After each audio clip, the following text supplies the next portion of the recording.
এটা ইতিহাস রেকর্ড এই পার্লামেন্টের আছে।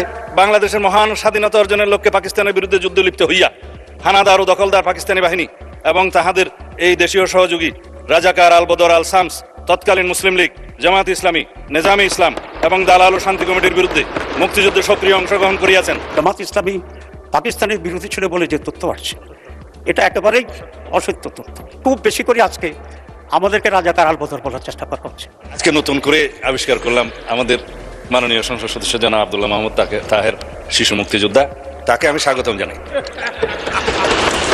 আমাদের মাননীয় বিরোধী দলীয় নেতা নিজেকে শহীদ পরিবারের সন্তান দাবি করেন, সেটা আমার ভালো লাগে।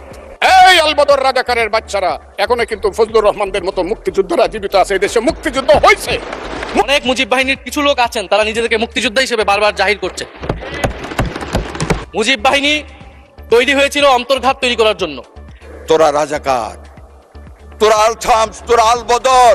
দর্শক, এই দেশের মানুষের মনে শুধুমাত্র একটি প্রশ্নটি হলো, বাংলাদেশের মানুষ সকলে কিন্তু জানে এই দেশের এমপি, মন্ত্রী এবং নেতাকর্মীরা যে কোনো সংসদ সদস্য তারা সংসদে যাইয়া কি নিয়ে আলোচনা এবং কথা বলবে, এবং তারা কথা বলবে কোন জায়গার কি ক্ষয়ক্ষতি হয়েছে এবং দেশের কোন জায়গা দিয়ে উন্নতি করা যায়, কোন জায়গা দিয়ে কি করা যায় সেই বিষয় নিয়ে কথা বলবে। কিন্তু এখনকার দেখা যাচ্ছে সংসদে যাইয়া তারা বিভিন্ন রকমের দলকে নিয়ে কথা বলে এবং অপমান করে, এবং সেটাই কিন্তু এইবারও হয়েছে। পুরো সংসদ কাঁপিয়ে দিয়েছে এবং সংসদের ভিতরে সংঘর্ষ বেজে গেছে, এবং বিএনপি জামাত ইসলামের ভিতরে যে কথা কাটাকাটি হয়েছে সেই কথা কাটাকাটি নিয়েই কিন্তু সারা বাংলাদেশের মানুষের মনে একটি মাত্র প্রশ্ন, তারা সংসদে যাইয়া কি আচরণ করে। তো দর্শক, এতক্ষণ দেখছেন ভিডিও শুরুতে শিরোনামের মাধ্যমে কিছু অংশ, এখন দেখবেন বিস্তারিত। তার আগে সবাই কাছে একটা অনুরোধ করব, যারা আমার চ্যানেল নতুন আসছেন অবশ্যই চ্যানেলটা সাবস্ক্রাইব করে দিবেন, পাশে থাকা বেল আইকনটি অল ক্লিয়ার করে বাজিয়ে দিবেন। তো দর্শক চলেন একটা লাইক দিয়ে সম্পূর্ণ ভিডিওটা সবাই ধৈর্য সহকারে দেখতে থাকুন এবং আপনার মতামত অবশ্যই কমেন্ট বক্সে জানাবেন। যে ইতিহাস রেকর্ড এই পার্লামেন্টের এই লেজিসলেশন সাক্ষী দিবে, আমাদের সকল বিরোধী দলীয় নেতৃবৃন্দ বসা ছিলেন, নার পক্ষেও ভোট দেয় নাই, হার পক্ষেও ভোট দেয় নাই। এনসিপির বন্ধুরা হার পক্ষে ভোট দিয়েছে, সত্য কিনা বলতে পারে। এখানে কি লেখা আছে? সাব্যস্ত ঐতিহাসিকভাবে, এই আইনগতভাবে, উভয় পক্ষের স্বীকৃতিভাবে লেখা আছে, বাংলাদেশের মহান স্বাধীনতা অর্জনের লক্ষ্যে পাকিস্তানের বিরুদ্ধে যুদ্ধ লিপ্ত হইয়া হানাদার ও দখলদার পাকিস্তানি বাহিনী এবং তাহাদের এই দেশীয় সহযোগী রাজাকার আল বদর আল শামস, তৎকালীন মুসলিম লীগ, জামাত ইসলামী, নেজামে ইসলাম এবং দালাল ও শান্তি কমিটির বিরুদ্ধে মুক্তিযুদ্ধে সক্রিয় অংশগ্রহণ করিয়াছেন। এই সকল বেসামরিক নাগরিক উক্ত সময়ে যাহাদের বয়স সরকার কর্তৃক নির্ধারিত নিম্ন বয়সের সর্বনিম্ন বয়সের মধ্যে এবং সশস্ত্র বাহিনী, east Pakistan rifle, EPR, police বাহিনী, মুক্তি বাহিনী, প্রবাসী বাংলাদেশ সরকার ও উক্ত সরকার কর্তৃক স্বীকৃত অন্যান্য বাহিনী, নৌ কমান্ডো, কিলো ফোর্স, আনসার সদস্য এবং বাংলাদেশের নিম্ন বর্ণিত নাগরিকগণ বীর মুক্তিযুদ্ধে অন্তর্ভুক্ত হইবেন। তার মধ্যে বীরঙ্গনা হয়েছে, নার্স, ডাক্তার, চিকিৎসকদেরকেও বলা হয়েছে। এটার নাম হচ্ছে বীর মুক্তিযোদ্ধার ডেফিনিশন। ইতিহাস সাব্যস্ত হয়ে গিয়েছে, সম্মত হয়েছে, এটা নিয়ে যেন আর কখনো বিতর্ক আমরা না করি জাতীয়ভাবে, এই অনুরোধ থাকলো। বিভক্তি আর চাই না, স্বীকৃত দলিল। মুক্তিযুদ্ধের ডেফিনিশনে কি বলা হয়েছে? 1971 খ্রিস্টাব্দে 26 মার্চ থেকে 16 ডিসেম্বর পর্যন্ত একটি স্বাধীন গণতান্ত্রিক রাষ্ট্র হিসেবে বাংলাদেশের জনগণের জন্য সাম্য, মানবিক মর্যাদা ও সামাজিক ন্যায় বিচার প্রতিষ্ঠার আকাঙ্ক্ষায় হানাদার ও দখলদার পাকিস্তানি সশস্ত্র বাহিনী এবং তাহাদের সহযোগী রাজাকার আল বদর আল শামস, তৎকালীন মুসলিম লীগ, জামাত ইসলামী, নেজাম ইসলাম এবং দালাল ও শান্তি কমিটির বিরুদ্ধে পরিচালিত যুদ্ধ, যাহার নাম মুক্তিযুদ্ধ, সাব্যস্ত হয়ে গিয়েছে।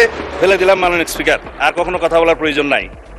এখন বাংলাদেশের ইতিহাস নিয়ে যদি আমি কথা বলি 1971 থেকে 2026 পর্যন্ত, এগুলো অনেক কথা ঘাটাঘাটনি হবে। অনুরোধ করেছেন আমরা যেন ওইদিকে না যাই। আমি বিস্তারিতভাবে বলবো না, সম্মত হয়েছি, কিছু কথা রেকর্ডে না রাখলেই নয়।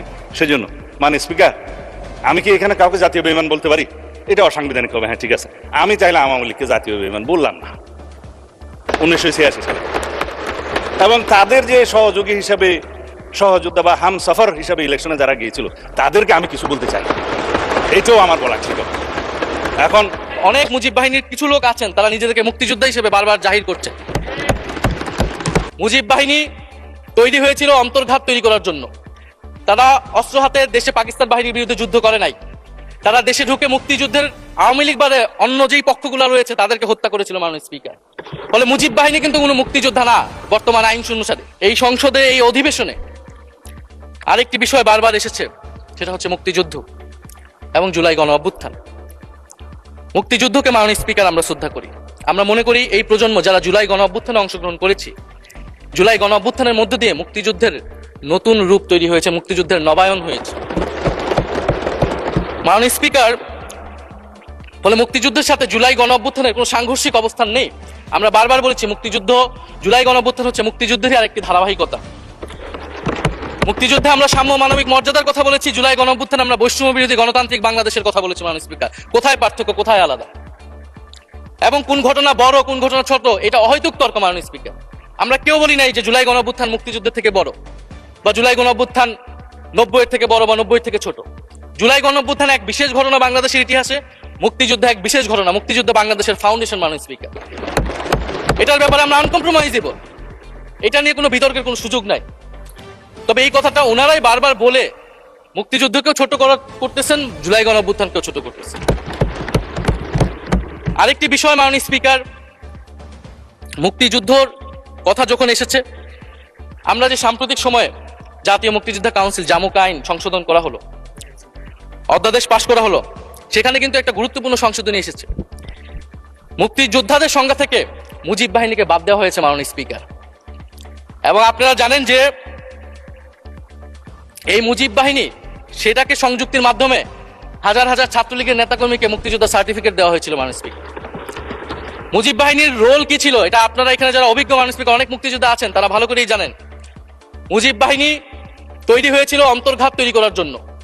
তারা অস্ত্র হাতে দেশে পাকিস্তান বাহিনীর বিরুদ্ধে যুদ্ধ করে নাই, তারা দেশে ঢুকে মুক্তিযুদ্ধের আওয়ামী লীগ বাদে অন্য যেই পক্ষগুলো রয়েছে তাদেরকে হত্যা করেছিল। মাননীয় স্পিকার, ফলে মুজিব বাহিনী কিন্তু কোনো মুক্তিযোদ্ধা না বর্তমান আইন অনুসারে। কিন্তু এখানে অনেক মুজিব বাহিনীর কিছু লোক আছেন, তারা নিজেদেরকে মুক্তিযোদ্ধা হিসেবে বারবার জাহির করছে। ফলে আমাদেরকে এই ফারাকটাও করতে হবে মাননীয় স্পিকার। এবং মুক্তিযুদ্ধের পক্ষ বিপক্ষের রাজনীতি গত 50 বছর ধরে হয়েছে। আমরা এই সমাধান এখনো কেন করতে পারিনি মাননীয় স্পিকার? এর দায়ভার কে নেবে? বিএনপি কি নেবে না, যারা 29 বছর জামাতের সাথে রাজনীতি করেছে? জামাত ইসলামী পাকিস্তানের বিরোধী ছিল বলে যে তথ্য আসছে, এটা একেবারেই অসত্য তথ্য। খুব বেশি করে আজকে আমাদেরকে রাজাকার আলবদর বলার চেষ্টা করা হচ্ছে। এবং গতকাল আমি শুনেছি মাননীয় স্বাস্থ্যমন্ত্রী নাকি তুই রাজাকার বলছেন। পার্লামেন্টের তুইটা আমার মনে হয় খুবই আনপাল্টারেবল, অসঙ্গত একটি শব্দ। আমি জানি না মাননীয় স্পিকার এটাকে এক্সপান্স করছে কিনা ওনার অর্থনীতি।